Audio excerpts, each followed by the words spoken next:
Good afternoon, everyone. Good afternoon, everyone, and thank you for joining us today. My name is Susan Posnock. I'm the Director of Public Affairs and Education for Jewelers of America.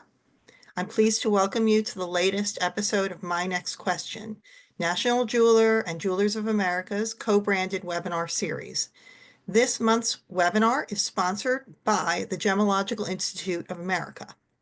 Today, Lauren McLemore and I are co-hosting a session that asks the question, what do we mean when we say recycled gold?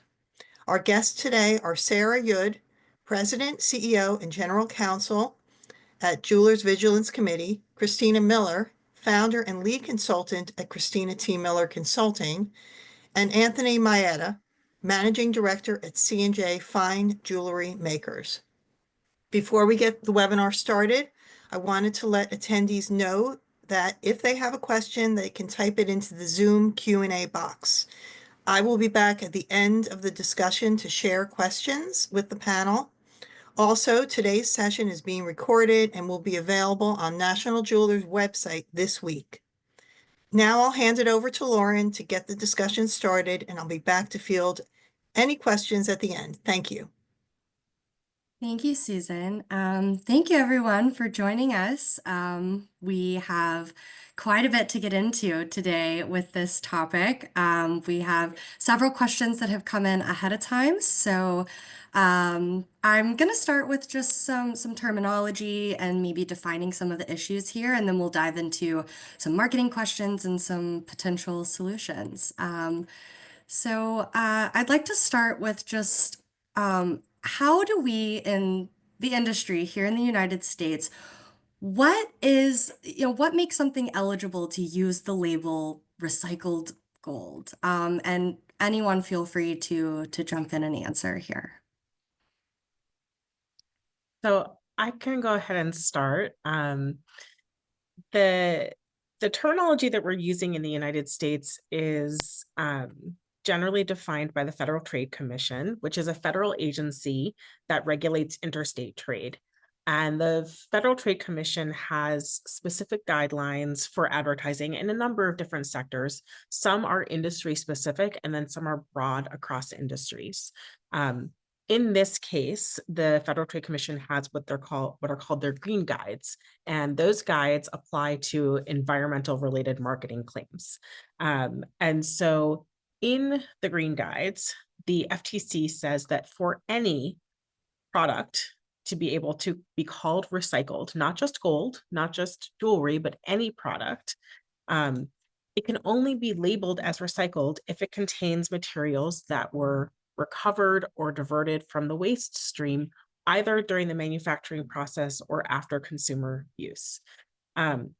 This is the prevailing definition for everything, every product, every industry.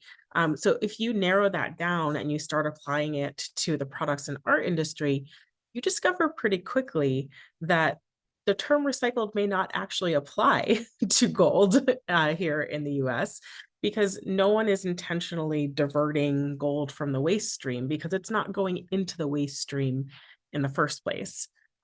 Jewelry businesses and jewelers and makers have been scrimping and saving, every single ounce of gold, for example, in the manufacturing supply chain because of the value. We don't throw it away.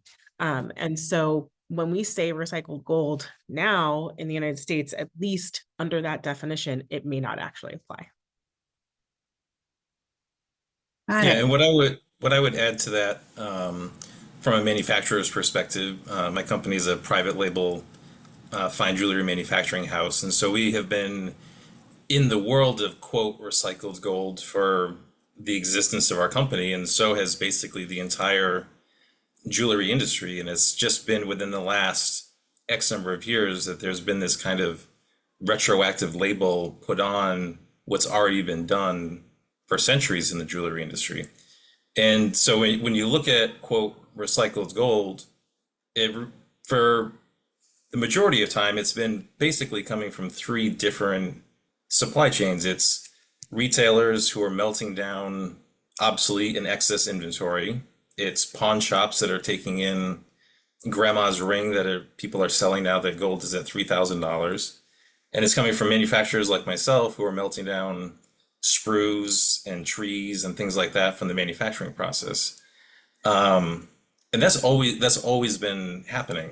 And so what has been interesting is with this term recycled gold, people are now starting to try to correlate that using recycled gold is somehow saving the environment.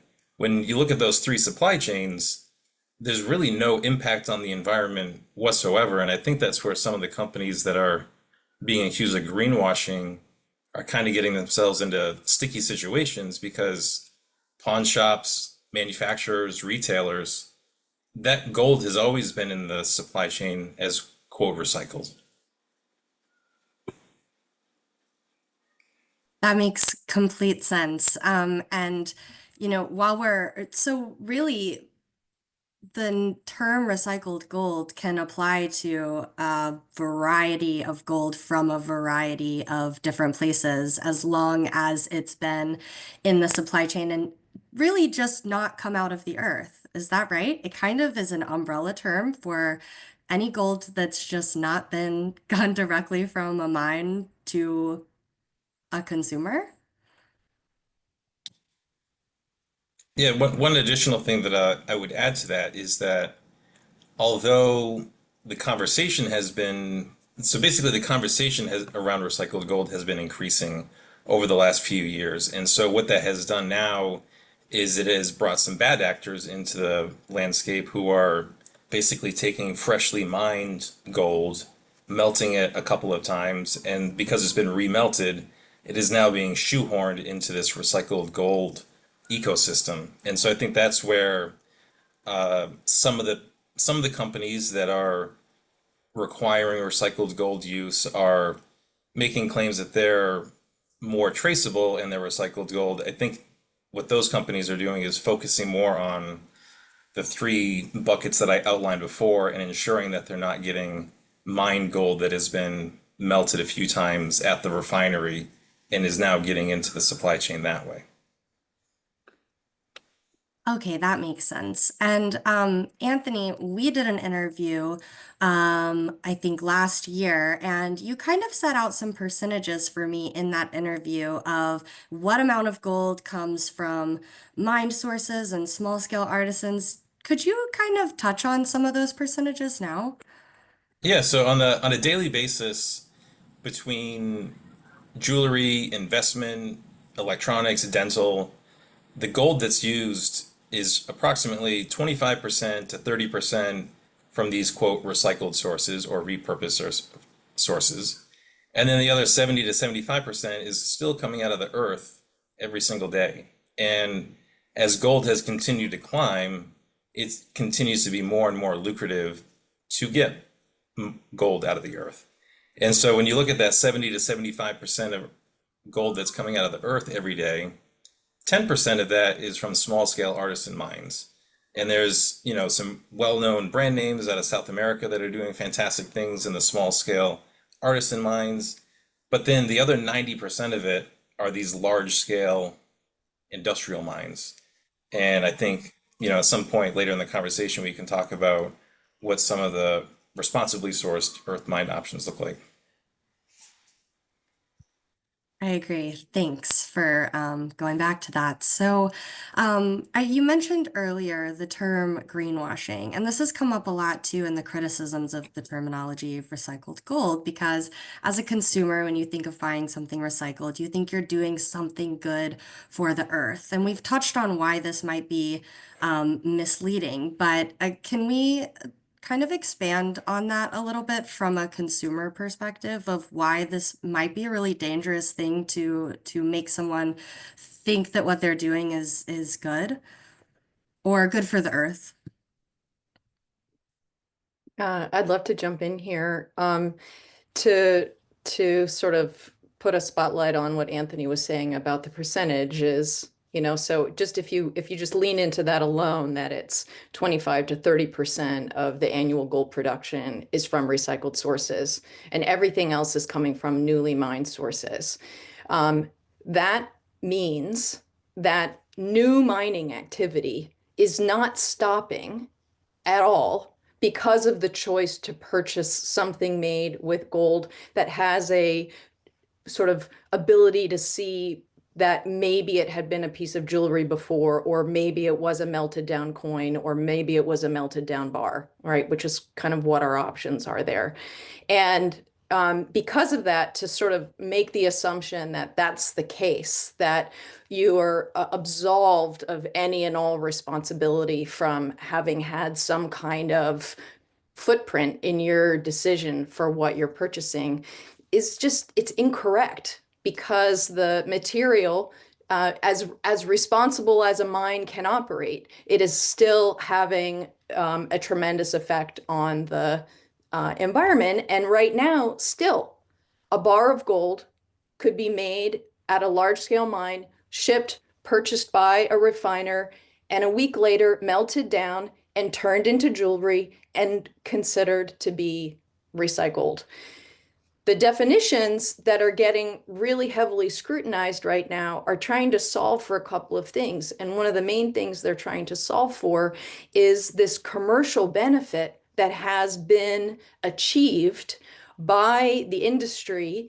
And I understand the reasons why. There was, in 2004, there was this sort of conflation of events, from the launch of the No Dirty Gold campaign to the launch of the Responsible Jewelry Council to the launch of Ethical Metalsmiths, kind of all happening at the same time, sort of creating this need to address this perception, you know, that of like, well, where does our jewelry come from then?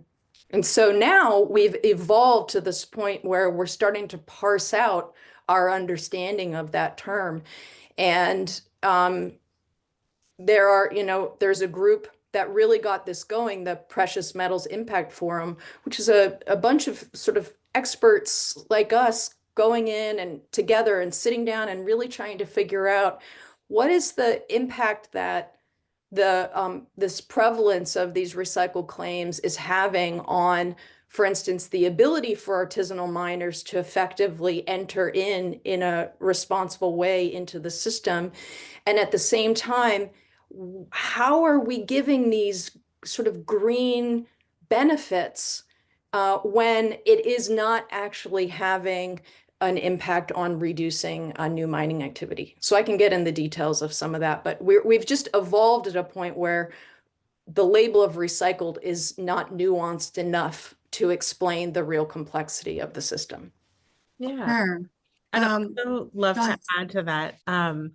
One of the things that is clear in the research that has been done when we've been talking about Green Guides revisions across the years is that consumers ascribe a lot of benefit to environmental claims. So if you're claiming that something is recycled, a consumer, when they see that claim, they think it's really important. They put a lot of value into claims about recycled or organic or sustainable or things like that. And so the fact that this product itself, labeling as recycled, may not actually have much environmental benefit is the problem. It's a disconnect between what's actually happening and what the consumer thinks is happening when they hear that word. And that's why talking about this is so important. Yeah, and you know, speaking of the word being the wrong word, there's some conversation happening also with our viewers right now about what might be a better word. And I know that Jewelers of America has some suggestions, JVC has some suggestions. Would anyone like to touch on some of the things being suggested as maybe a better, more clear alternative to what this type of gold really is? Yeah, I'll just add that JVC suggested, repurposed as one of our terms in the FTC Green Guides. We also did highlight the work of the Precious Metals Impact Forum in that submission. And, we essentially said to the commission, we think it's actually quite valuable that jewelers have done all of this work for over, decades, centuries of reclaiming and reusing this material. We think they should be able to get some benefit from that, from those practices, that is in fact a good thing. And so, we essentially highlighted to them that the fact that, there are businesses that put air filters, in and reclaim precious metal dust through air filters, and they send their, the rugs under their benches in to, reclaim, precious metal from those. And, all of these practices that are just normal practices in our industry because of the value of the product, they're still good practices, and we should get to benefit from the fact that we're using those practices. Yeah, speaking about some of these practices that are available from a manufacturing side, from the jeweler side, and that's a group too that we're trying to bring some education to on the topic of recycled gold, because not only does the consumer want to feel good about the choices that they're making, but your manufacturers and your jewelers also want to use responsible materials, and they also want to do good. So, are there things that this side of the industry, these makers, can do differently or add into their normal practices? What are some best practices or some awarenesses to have regarding recycled gold from a maker's standpoint? I think you're muted, Anthony. So sorry about that. So in the world of manufacturing, we work with a number of domestic American refineries, and some of the best practices that those refiners are utilizing is to ensure that those buckets that I talked about in the beginning, whether it's retailers melting excess and obsolete inventory, whether it's pawn shops who are ethically bringing in jewelry from the general public, or it's manufacturers who are turning in scrap material. So there are refineries that do a really good job and are independently audited and have, that chain of custody from those three sources into their supply chain. And, you can have some assurance that you're getting responsibly sourced, recycled, repurposed gold at that point. Now, there's no real correlation between that saving the environment, because as Christina said, earth mined gold is not slowing down, and as gold has blown through $3,000 an ounce, it is certainly not slowing down. It's still happening every single day.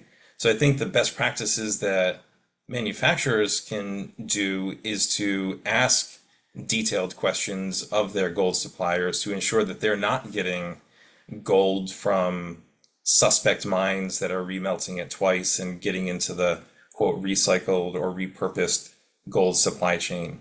There are perfectly reasonable and above the board reasons that you would want to use repurposed gold. But asking those detailed questions of where are you getting it from is one step that you can use if you're very adamant that you only want to use stuff that is already above the ground and you don't want any earth mined gold in your supply chain, then make sure that it's coming from those three supply chains.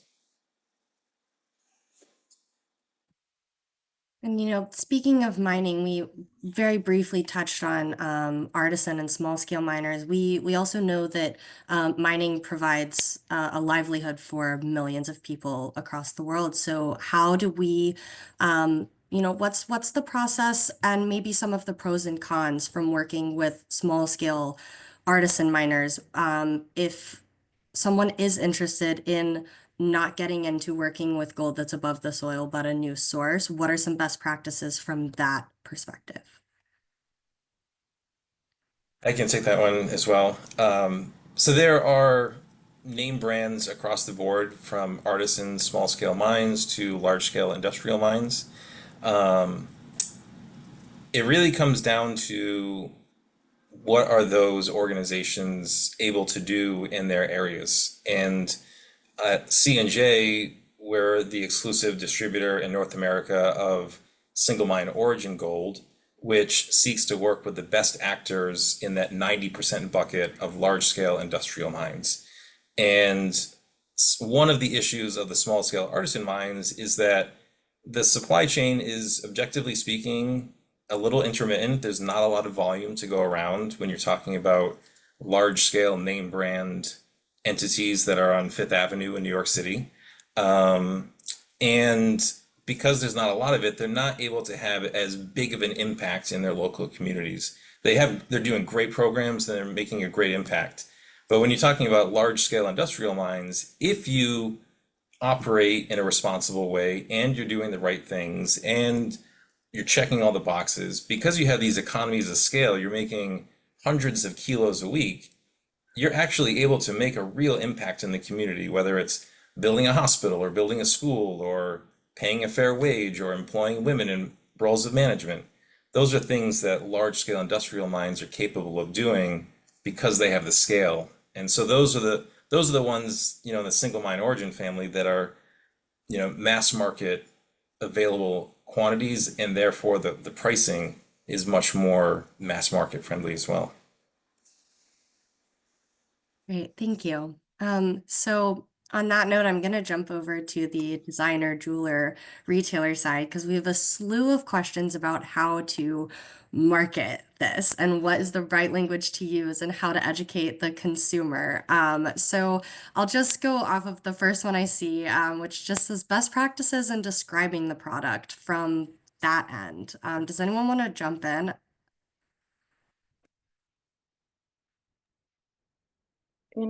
I would like to jump in, but I'd like to step back first because before we get to marketing, I don't feel like we've really unpacked the reality of the story of gold, like before it comes to you making your choices of what to buy and then what to produce from it, and then how to talk about that. So, um,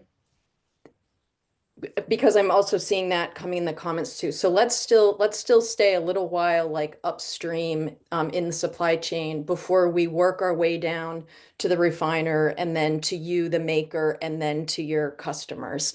So, right now, one of the really challenging things with recycled is the origin is like the last place it was melted down. So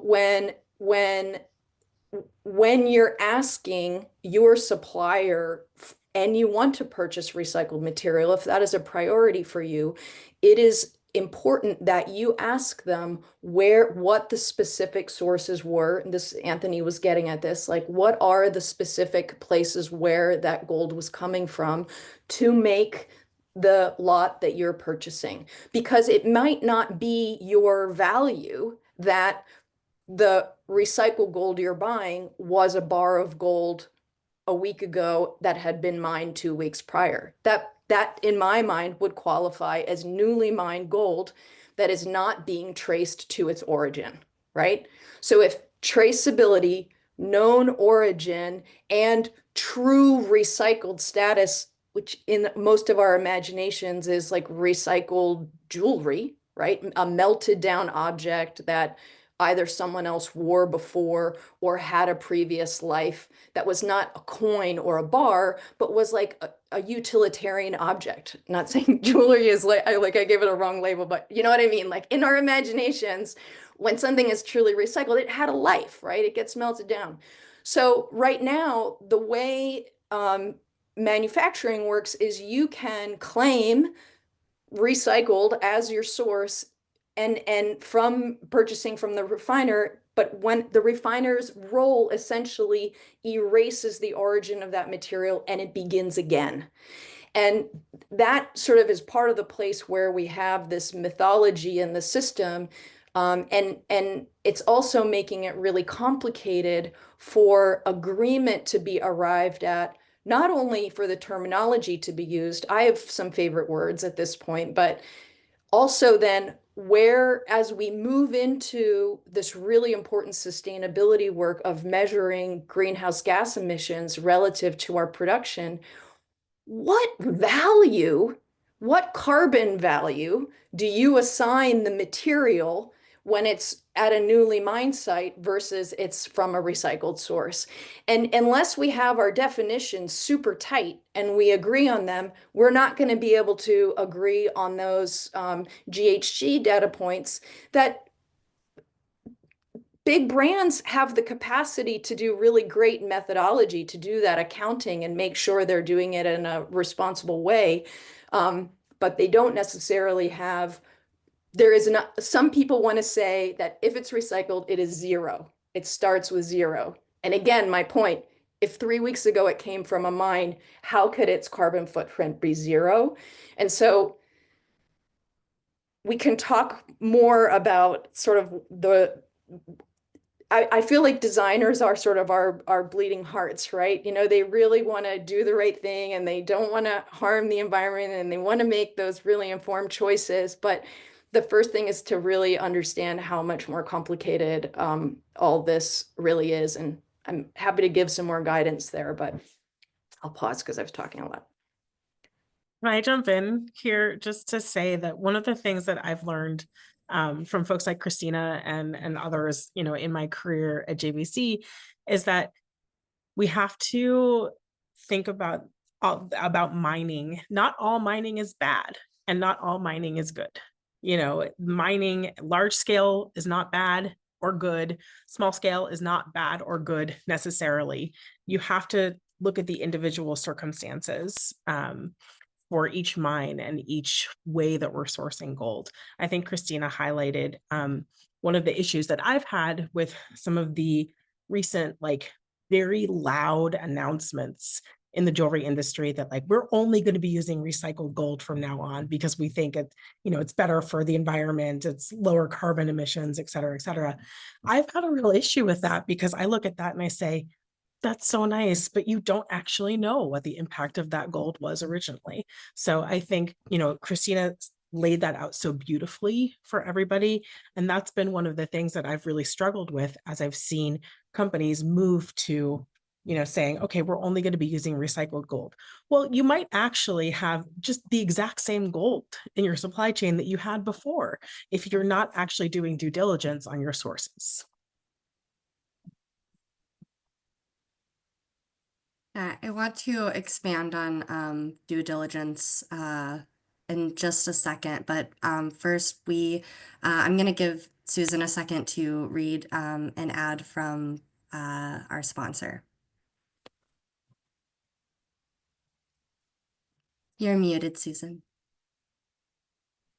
Thank you for reminding me that I'm muted. Sorry about that. Thanks, everyone. Great discussion so far. I see that the chat is really blowing up. I would still encourage folks to put questions in the Q&A, just because it'll be a little bit easier for me to parse through those when the main discussion is finished, but I think it's fine. The conversation is flowing. I want to thank our sponsor again, Gemological Institute of America. And while I look through the Q&A and we think about what's next, a little bit about them. The Gemological Institute of America, protecting consumers and supporting the global gem and jewelry trade since 1931 through research, education, and laboratory services. Thank you so much for their support for this webinar. I can turn it back to you, Lauren, or we can just start going through questions, whatever you guys prefer. If you had a few more questions you wanted to ask the panel, or we can start going through some of the questions that we've received so far. It seems like several questions have come in, and I think that would be a great use of the next half hour is to address some of these very direct questions to the panelists. Okay. Let me just go back to our, okay, so I'm going to go,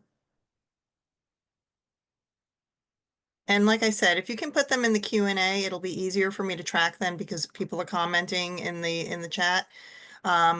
Okay, looking at the Q&A itself, if you already put something in the chat, feel free to move it over to the Q&A so I don't miss it, or if I do miss it. I have a question about the 2018 guidelines. They allow for lab grown to also promote Earthmind as something less than green. Actually, it's more of a comment that we need to fix the FTC's 2018 modifications. I don't know, Sarah, if you want to comment on that and how it relates to the gold discussion as well. Absolutely. But just how it's causing confusion in the marketplace. Yeah, sure. So I think this is referring to the Federal Trade Commission's jewelry guides revision, which happened in 2018. And they didn't actually change anything about terminology, green terminology for the jewelry industry. The green guides still apply. And so it's not that it's not that the jewelry guides in 2018 said, yeah, you can totally say that lab grown is better for the environment. They didn't say anything about that whatsoever. It is that lab grown companies have taken that and run with it, probably not accurately. So we don't think, first of all, that you can necessarily compare the environmental impact of natural and lab grown diamonds. It's like apples and oranges. In fact, when we talk to folks about environmental marketing claims, we say that you shouldn't make comparative claims because they're not really helpful to consumers. So instead, you should talk about the benefits of what you're doing. So I think that these are two separate conversations. And then in terms of, recycled gold, I think, what we've been saying here is true. Like these green guides that we have right now are from 2012. Obviously, like environmental marketing and claims and things have like exploded since 2012. The FTC is currently in the middle of a revision about this. It's been going on for about 2 years. Right now, honestly, the FTC is in a little bit of turmoil. The president fired the 2 Democratic commissioners last week. So right now there's only 2 commissioners on the FTC. They can actually act with 2 commissioners, but right now I suspect there's not a lot happening with this process because it's likely that those, 2 commissioners are going to sue for reinstatement. And then there's a lot of just leadership change that happens when a presidential administration changes. So it may be even further delayed. So all we have is those 2012 guides to go on. But those guides also still specifically say you can't make unqualified environmental benefit claims. You have to back up all of your claims. And so my overwhelming guidance for folks is just that if you're going to make an environmental claim, you have to have a good reason for making that claim. You have to have backup. You have to have data that can prove that claim. Thank you. That's great. And, that it's also a great point because under normal circumstances, the FTC takes years to respond and update guides. I think that before 2018 changes, it was something like the 90s when they had last been updated. Just an example. So the green guides now, like you said, we're more than a decade past when they were last updated. So thanks for that comment. I have a question. As an independent jeweler looking to build capacity and scale responsibly, what verification tools or certifications are considered most credible for ensuring that recycled gold iSource aligns with ethical and environmental standards? Can anyone take on that question? Is there an option right now for that? Well, as I said earlier, there are very specific pointed questions that you can ask your gold supplier about what supply chains are feeding into their repurposed bucket. As we've talked about at length during the first 30 minutes here, the rise in demand for repurposed gold has not made an impact on reducing mined jewelry. So what has changed, so that ratio of 25-75, 30-70, that ratio has not really changed in like 30 years. What has changed is more and more people are talking about it, and more and bigger brands are requiring it. And within that requirement, some brands require my company to use repurposed gold, but they don't really say a lot about it. They just keep it very quiet internally.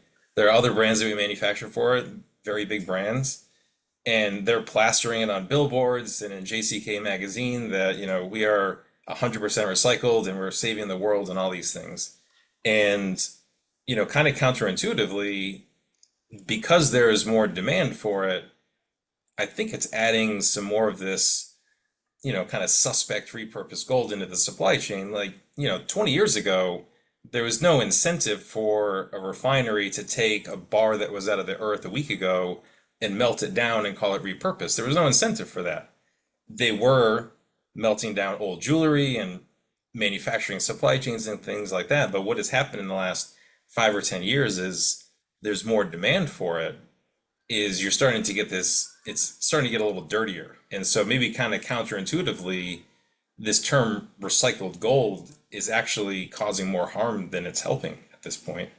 And so I think, to address his point, asking those very detailed questions, and if you're extremely conscientious about where your gold is coming from, really the only way to do that is to have a direct, unbroken chain of custody from the earth. And whether that's a small scale artisan mine out of South America or that's a large industrial mine coming out of West Africa, those supply chains can have an unbroken chain of custody from the dirt to the LBMA refinery to the jeweler's bench. And so if you're very conscientious about knowing exactly where your gold is coming from, that's really the only way that you can go, because you can independently audit that. Even if you have the most responsible refiner that is only getting gold from those three primary buckets that I talked about, you still don't really know where it's coming from. Is it coming from this brand's excess and obsolete jewelry? Is it coming from this brand? Is it coming from this pawn shop in Las Vegas? Like, you really have no idea. Does anybody else want to comment on the question or follow up with that? If not, I can move on to another question related in terms of communicating about recycled gold or repurposed gold. How can a small scale jeweler effectively communicate the value and impact so that consumers can understand what they're actually buying in an honest way, obviously? Any thoughts on that?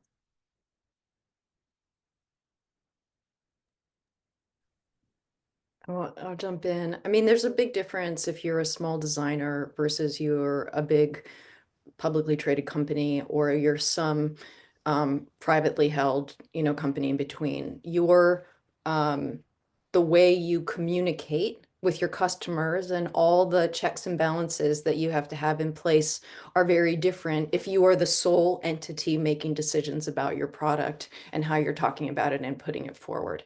So if when you say independent jewelers, you mean like the designer maker types or the designers who might outsource, and you're really looking to offer your customer something unique at this moment in time, you could be demonstrating that you are purchasing customers' old jewelry from them and using that exclusively to make their jewelry. That's a direct recycling that you can trust, right? If you know your customer, you know where their jewelry is, you're making something out of it, and you develop this really deep, meaningful relationship with your customers. A lot of designers have this is a luxury to be able to do that for your customer and create that deep, meaningful connection then to their jewelry. It's a really special opportunity. If you know you need to be purchasing new material, which most people do, the avenues that Anthony is offering are the same ones that I would, that you would want to go to an artisanally mined source where you can trace it. This is a label like Fair Mine Gold, for example, or Fair Trade Gold. There are a few other options out there for you. You have so much flexibility in this space. And when it comes to communicating to your customer is there first to buy your jewelry because they think it's beautiful and because they like the design. And your practices are a physical manifestation of your values, right? So if you really care about the people at the beginning of the supply chain, you might be more dedicated to sourcing from artisanal miners than going with a recycled gold option. And you'll learn over time which customers are extra energized by the information about material origin in your jewelry, and in particular if they really care about people at the beginning. So the solutions have to match the scale of the business, and the level of creativity you have access to as a small designer is so much more than a publicly traded company, for instance. And everybody should sort of use the special opportunity that they have to keep improving the system that we have. You also don't have to exclusively only do one thing, right? Like maybe you want to start by just making a couple of pieces with single mine origin gold or fair mine gold or some other source. You don't have to move your entire supply chain off the bat. You can do this piecemeal. You can do it in steps. You can decide, okay, I'm going to offer recycled, but I'm going to tell my customer what that actually means. We know businesses who, in fact, offer some of their products in multiple different types of gold. And they charge more for some of the more, direct chain of custody options. That's also an option so that you can start to educate your consumer that, like, hey, okay, the cost of gold is X, but the cost of gold with fair labor standards is Y. And so you can see the difference and start educating your consumer about that as well. Thanks. I wanted to move on to a question about refining. What are the practical measures that would need to be put in place by smelters, refiners to enable effective segregation of recently mined recycled gold to enable classification as reprocessed? Anyone willing to take on that question? So really, what can the refiners do, and what can jewelers ask them to do? I'll address that one briefly. It becomes an economic question for a lot of the refiners. Doing some background information, one of the refiners that I was speaking to earlier this week, for the kind of the length of the history of their company, they have been taking in the retail jewelry, the pawn shop, and the manufacturer's jewelry, and that's kind of the way their business has always trended. And then as they were starting to get more of this other gold coming into the pipeline to try to become repurposed, it became too much of a hassle really to segregate that jewelry. And so, refiners can have dedicated lots where, this batch of whatever it is has come into their refinery and they process it as a single batch. And it really becomes an economic question for the refiners, and it's just easier really for them not to deal with that.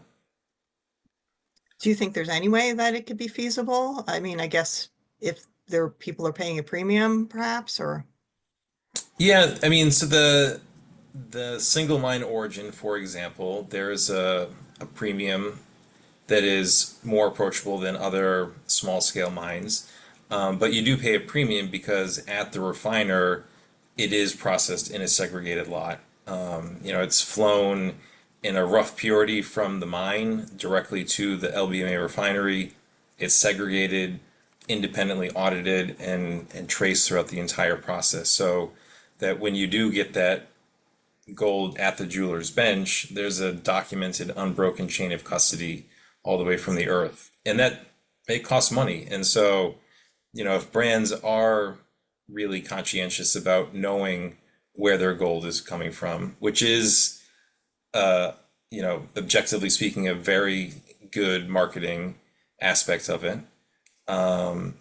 it just does cost more because you're not able to, you know, mix it in with multiple supply chains. So, yeah. One of the issues that some refiners have brought up with me is the clash in definition between different industry schemes. I think somebody mentioned that briefly in the chat, but it is a struggle. It's true that the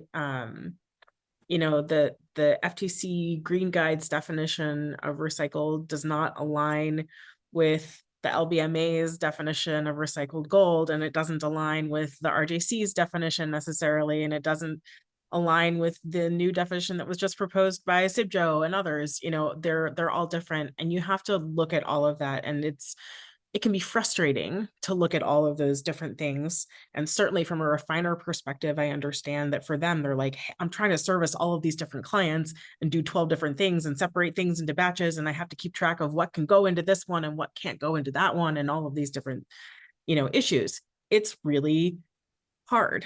And also, I think that we lose sight sometimes of the fact that Many of the industry organizations and players in this space are constantly looking and changing and refining their own definitions because they're trying to do better. And there's been this sort of like gradual increased improvement in the, traceability and visibility of our definitions. We keep making progress. We have to keep moving towards progress. And sometimes it feels slow and frustrating, but I think there are enough people in this industry who really do care about origin and provenance and chain of custody and, caring about all of this, that we're trying to do all of these things for a good reason. Thanks for making that point. And there's a lot of discussion about terminology and what are the right words to use. It makes me think back to when I was first in the industry and there were industry-wide task force on things like, how do we talk about palladium? Does anybody remember that? Or am I dating myself? And I really do think because of so many different views that are coming out, probably it might be worthwhile for the industry to look more closely at how it can be more aligned. Thanks, Christina, for sharing that document as well in the comments, which I haven't clicked on the link, but I'm assuming it shows the different suggestions and definitions. Keeping on that topic, I have a couple of questions about differentiation and also, from an estate jeweler who wants to know what's the right language for them to use. But the first question is, what words do I use to differentiate my gold if it's exclusively cast by me, casting gold from pre-owned jewelry? Post-consumer, 100% recycled. I find a benefit, and it's only fair to differentiate from bought gold of an uncertain source. And then a similar question from the estate jeweler, just in terms of using the term recycled, if they know that it's been directly recycled. And I think, Christina, you did touch on this a little bit, but can they use recycled? Is that I guess it's technically not allowed, right? But what's the right wording? Does anybody have any thoughts on that? I actually think in the case of when somebody is using gold that they've directly purchased from their customers, I think you could say that it's 100% post-consumer gold. You don't even have to use the word recycled in that case. Mm-hmm. That's what the product is. And in terms of the estate jewelry, I mean, yes, if we're talking like in the grand scheme of things, if we were talking about under the FTC green guides, none of this is technically recycled unless you're pulling it out of cell phones from a dump, So I can't say that you can or cannot use it in that, in that respect. But I do think that for estate jewelry, you know, saying it's reclaimed or reused may be a better, clearer option. Any other suggestions on that? I mean, like, again, repurpose, while JA is encouraging that, it may not be the right wording in that situation. But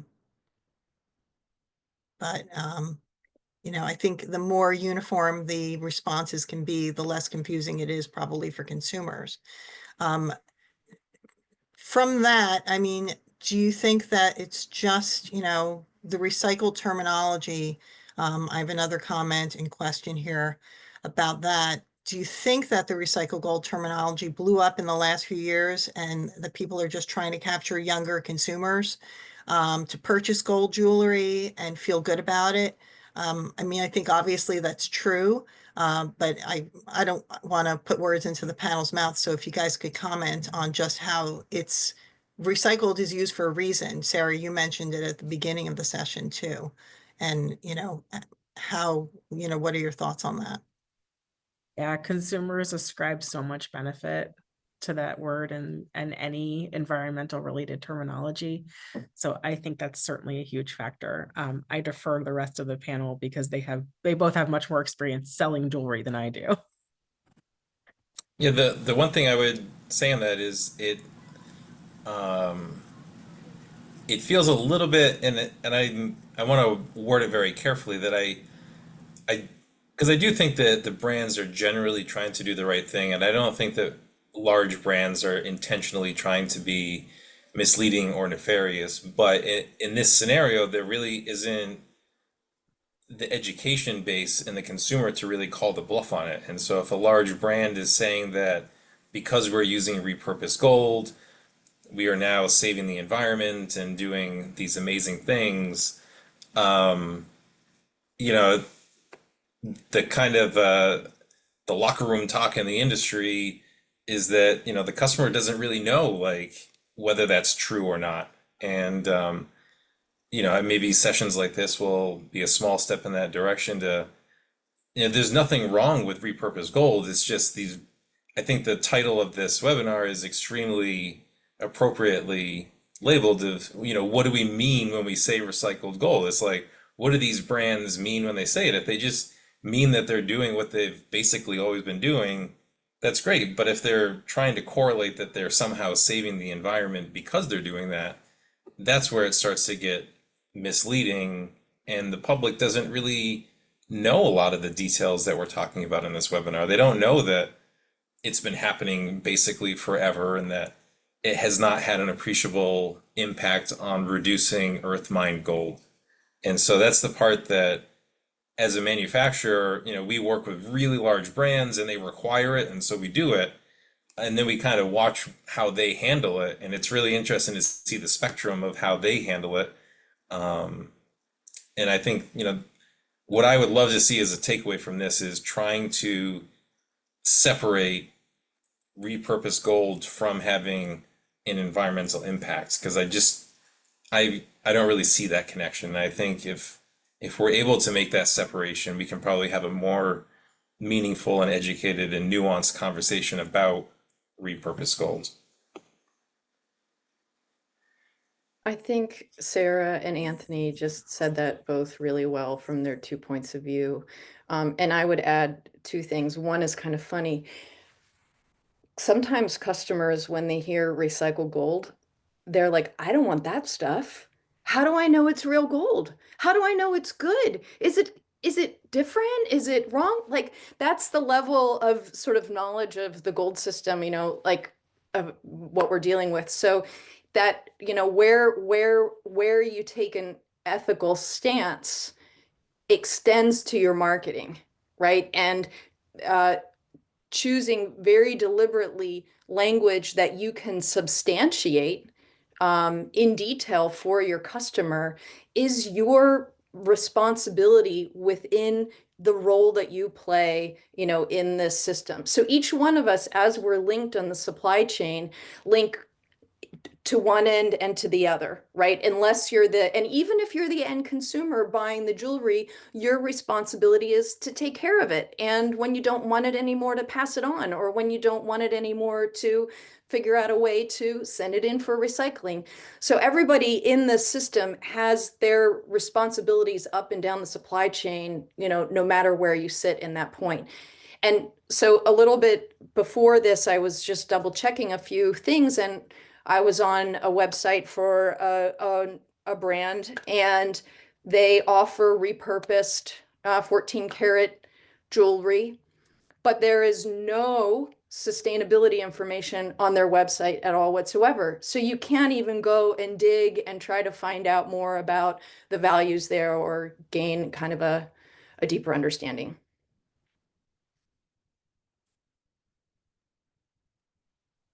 Definitely a challenge.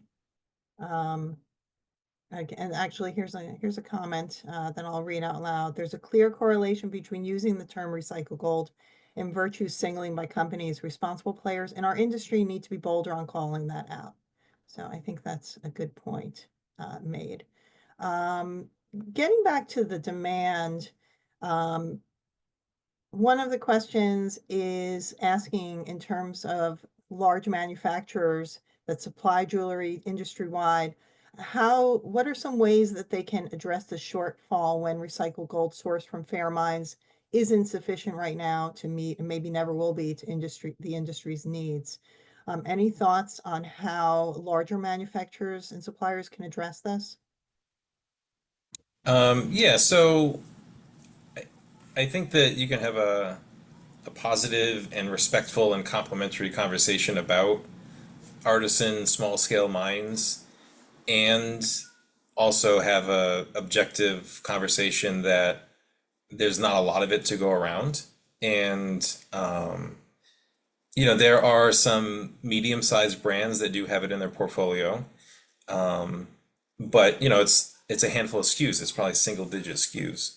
So that's where the single mine origin standard was developed, was recognizing that there was an interest and a need and a consumer demand for known origin gold, but at large scale. And so what they noticed early in their development is that if you operate a mine in a responsible way and you do good things in your community, that a mine, even though it's taking a precious metal out of the earth, a mine can actually be a force for good in their community. And it sounds kind of cheesy and cliche to say that way, but a lot of these mines are in the middle of nowhere in these countries that have really depressed economic conditions. And so if you actually operate it in a way that is impactful, in a positive way in the local community, it can actually do good. There's nothing sustainable about taking precious metal out of the earth. It's not like we're, growing freshwater pearls and you take a pearl out and you can grow another pearl. You can't make more gold. So there's nothing sustainable about precious metal, extraction. But you can do it in a responsible way that impacts the environment as little as possible and have positive effects in your local community. And so that's where the single mine origin comes into the conversation, is these larger brands that, off the record, person to person in an office, they will tell you that the repurposed gold kind of situation is coming to a head and they're looking for off ramps. And so small scale artisan mines have not been an off ramp because there's just not a lot of it to go around, objectively speaking. And so I think that's maybe with this single mine origin coming into the kind of ecosystem of gold, maybe some of those conversations can start to happen where there are off ramps for large brands where they're able to get hundreds of kilos a week from single mines. And so it'll be really interesting over the next 12 to 18 months if large brands are making those decisions to step away from repurposed gold now. Thanks, that's interesting.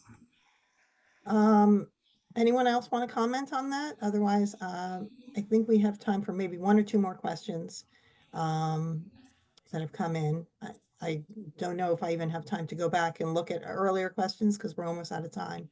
But actually, taking off from what you just said and mentioning the small scale, what are some good ways to find artisanal miners to work with? I mean, Christina, perhaps you can comment on this in terms of fair mind, fair trade. Like, what are the options that folks who do want to find that have? Yeah, again, it depends on the scale of your company. If you're a small brand, your ability to access fair mine gold or fair trade gold, those are both standards that certify the mine sites for their practices.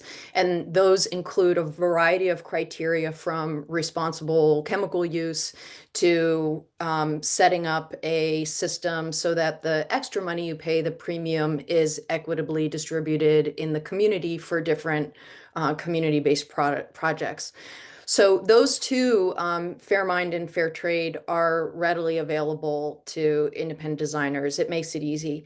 As you go up in scale, it gets a little bit more complicated. And I'm interested in sort of seeing what the outcome will be of a new push by the London Market Bullion Association to encourage those big LBMA refiners to purchase some more ASM gold into their systems. And they're setting up programs, toolkits to make it both easier for the refiners to do that purchasing and for the miners to meet the expectations of those international requirements. So I think that's going to make a little bit more supply available. I think ultimately, though, the responsibility really is like just ask the questions. Make sure, like really try to align the things that you care about with the questions that you're asking your suppliers, rather than saying, I want X. Say, do you have anything you can offer me that allows me to say exactly where my material comes from? Or do you have anything that you can offer me that, performs X need that I have, that I would like to support. So we have, all these different things that are coming up. I would definitely start the conversation about mercury-free gold, because that is something that we're really trying to push hard to improve in artisanal mining communities, is a move away from mercury. And mercury is not used in mining in industrial scale, but it is a byproduct of industrial scale mining. So the whole industry, the whole precious metals industry is impacted by that material, and mercury affects all of us. So that's an area that we're pushing on as well. Thank you. And I think we are actually out of time. I want to thank everyone for participating. I did notice in the chat the comment about RJC no longer using investment bars with regard to recycled. I won't read the whole comment since we're out of time, but thank you for putting that in there. That's an interesting bit of information being shared. But thanks again to this amazing panel and to Lauren for guiding the questions. And to GIA for sponsoring today's session. My next question will return pretty soon, actually, on Tuesday, April 8th at 2 p.m. We're doing a panel on saving time with AI, something I think everyone is interested in. And I also just want to mention briefly that Jewelers of America is going to be doing a special Q&A session with tariffs coming up on April 7th, so stay tuned for that as well. Thanks everyone for your time and have a great day. Thank you, guys. Thank you. Thank you.